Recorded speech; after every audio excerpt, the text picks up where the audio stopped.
All right, in this video, I'm going to walk through FTX and the impact if you bought securities on the exchange and now you don't have access to it anymore, what to do during tax season, right, for 2022. I'm going to refer to this article that came out recently. It's very good. It kind of goes through what happened during the Bernie Madoff scandal and what those investors did, IRS rulings. So it's a good video. It was a really good article. Unfortunately, there's a lot of unknowns right now because the IRS has to kind of put a stamp on what to do if you invested into FTX's exchange and what you're going to have to do on your 2022 tax return. So again, I'm going to go through this article, and if you have any questions, just leave them in the comments below. All right, so if you're a viewer of this video, I'm assuming that you have invested in FTX on their exchange. You bought some Bitcoin, Ether, or some other crypto, and with all what's happening right now, you can't get your money out. So I came across a really good article. It makes reference to the famous Bernie Madoff case that happened in 08 and 09. And, the two are kind of similar, although the FTX is a lot greater. It's impacting, 1.2 million people. And the Madoff case, impacted about 40,000 people. So there's a lot of people impacted here. SBF, he hasn't been, there hasn't been any charges against him. There hasn't been any, he's not going to jail yet. So it's still a lot of it's still open, right? So just say you invested $10,000 in FTX, you can't get your money out, it's all locked. What this article kind of talks about is, filing an extension. And that's one of the things that I would probably recommend. Because, if you invested 10,000, you might be thinking, wait, that's a loss, right? I'm not going to get that. Well, you don't know yet.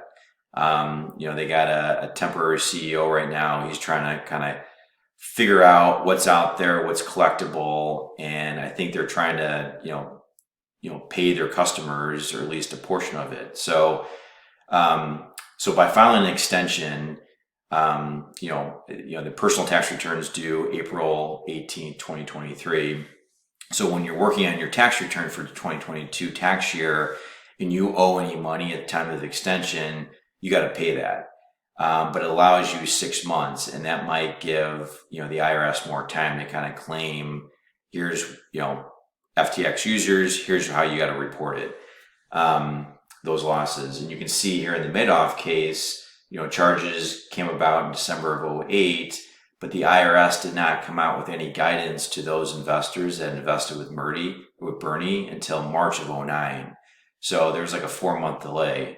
And those investors couldn't really do anything with their personal tax returns until they heard from the IRS on what to do.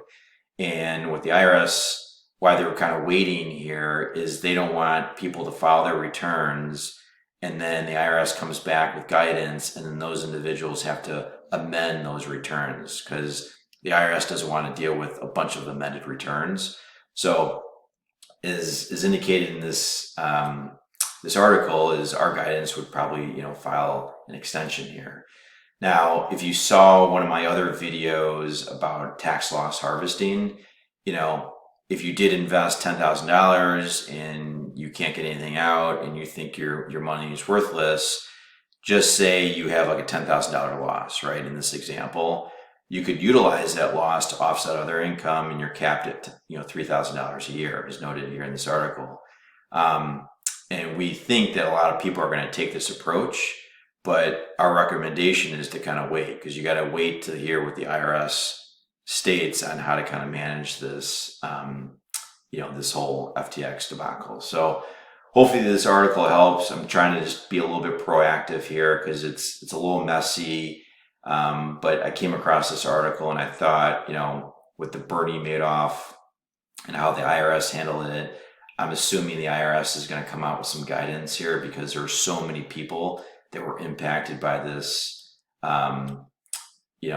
with FTX, and a lot of people invested money in there. They can't get their money out, and in order to kind of claim a loss, if you think about it, you got to have a tax form to kind of support it. So that's where like waiting and seeing, these IRS rulings, is important. So, once we hear more, I'll post it back on YouTube, but also check out the video I have about tax loss harvesting, because more likely than not, you might be able to kind of utilize some of that once the IRS comes out with kind of like a resolution here.